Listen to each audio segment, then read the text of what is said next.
নমস্কাৰ সকলকে স্বাগতম জনাইছো। এই দেখিছে ওয়াৰ্কিং টাইম বৰ্তমান এই লাইট জ্বলাই কাম কৰিছো। লাইট দেখা পাইছে ৰুম গোটেই অন্ধকাৰ এটো কাৰণ লাইট জ্বলাব লগা হৈছে নতুন ৰুম। এই ফল সিলিং লাগি আছে ইয়াত ওয়াৰিংৰ কামটো মই লৈছো। এই লাইট লগাই আছো এই স্কোয়াৰ বোৰ্ডত যেটো বাহিৰত আছে। এই দেখা পাইছে বাহিৰৰ সিমটো বাহিৰত লাগিব এই লাইট ইয়াতো আছে। ইয়াত কাটিং কৰা নাই ইয়াৰ কাম কাইলে আৰম্ভ হ'ব। এতিয়া এইখন যেটো স্কোয়াৰ বোৰ্ডবোৰ আছে সেইখিনি লাইন লগাও। তাৰছত এই মেটেৰিয়েল বিলাক আহি আছে। এইবোৰ লাইট হেড আছে স্পট লাইট আছে সৰু সৰু। তাৰছত তো আন্ডাৰগ্ৰাউন্ড হোৱা কথা আছিল কিন্তু আন্ডাৰগ্ৰাউন্ড নপৰিলে এতিয়া কেচিংকে মাৰিব লাগিব। কেচিং কেপিং মাৰিব লাগিব। তাতে ইয়াত মডুলাৰ বোৰ্ড আহিছে। এটো যেটো জেনুইন নৰমাল বোৰ্ডতকে এটা বহুত কোয়ালিটিটো বেস্ট কোয়ালিটিৰ হয়। এটো আন্ডাৰগ্ৰাউন্ড কৰিব পাৰে বাহিৰটো লগাব পাৰে। তাত নৰমাল বিলাক হৈছে আমাৰ জেনুইন জি মানে আমাৰ নৰমালি ব্যৱহাৰ কৰা হল সেইখিনি জেনুইন। এখিনি অকণ দামটো বেছি পৰে। এখন 12 ওয়্যাৰ বোৰ্ডত 1000 ওপৰ পৰি যায় ভাল কোম্পানীৰ হলে মানে।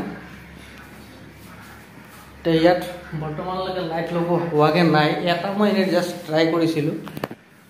এইটো দেখিছে ওপৰত আপোনালোকে এইটো স্পট লাইট এটা মই লগাই চাইছিলো। এইটো বৰ্তমান কাইলে আৰম্ভ হ'ব ইয়াৰ কামখিনি। গতিকে কামত লাগি আছো আৰু আপোনাৰ খবৰ ঘৰত যদি আছে তেনেকুৱা ধৰণৰ কাম ওয়াৰিঙৰ ৰিপেয়াৰিঙৰ নিশ্চয় কল কৰিব।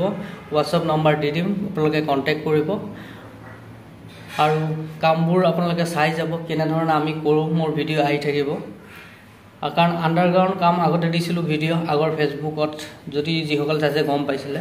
এটা সদ্যহতে আন্ডাৰগ্ৰাউন্ডৰ কাম অলপ দিন পোৱা নাই। নৰমাল কামে পাইছো যেটো কেচিং কেপিংৰ কাম সেইখিনি পোৱা হৈছে। বাকি যিবোৰ কাম হাতত আহি থাকে সেইবোৰ আপোনালোকক দেখুৱাই যাম কেনে ধৰণৰ কি কৰিম। আৰু এই ঘৰটো ফিনিশিং হোৱাৰ পিছত আৰু এটা ভিডিও সৰুকৈ বনাই মই আপোনালোকক দেখুৱাই দিম লাইটিং কেনেকুৱা হ'ব। কাৰণ ফল সিলিংৰ কাম বেলেগে কৰিছে বেলেগ মিস্ত্ৰীয়ে কৰিছে। যদি ফল সিলিংৰ কামো হয় কন্টেক্ট কৰিব পাৰে। মিস্ত্ৰী আছে কন্টেক্ট কৰাই দিম কমত কৰি দিব ভাল মিস্ত্ৰী হয়। তে ঠিক আছে ভিডিওটো লাইক এটা কৰি দিব আৰু কামত লাগিছো আপোনালোকক সহায় কৰিছে আগবঢ়াব। এটা কামত লাগো প্ৰায় এতিয়া সময় 4:30 বাজি পাৰ হৈ গল আৰু অলপ সময় কৰিব পাৰিম 5টা বজালৈকে কৰো। অকলে কিমান কৰিম মানে ইয়াত অকল লাইট লগোৱা আছে। এটো মানে কাটিংটো জুনে তুনে কৰিব নোৱাৰে সেইভাবে বহুত প্ৰবলেম।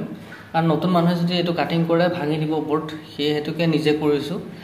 জুৱাকালি পৰহি মানুহ আছিল লগত আজি অকলে 4-5খন বোৰ্ড আছে মানে বাহিৰৰ যিখিনি এটো কাম হোৱা নাই বাহিৰৰ কামৰ। হেতু কাৰণে কাটিংটো মই নিজে ৰিস্ক লৈছো নিজে কাটিম কাৰণ অন্যক দিয়া নাই। নতুন কোনোবাই যদি কাটি দিয়ে এখন বোৰ্ড ভাঙি দিলে ইয়াৰ দাম আছে। গতিকে হেতু পইচা ভৰিব লাগিব সেই হেতুকে নিজে কৰাই বেষ্ট।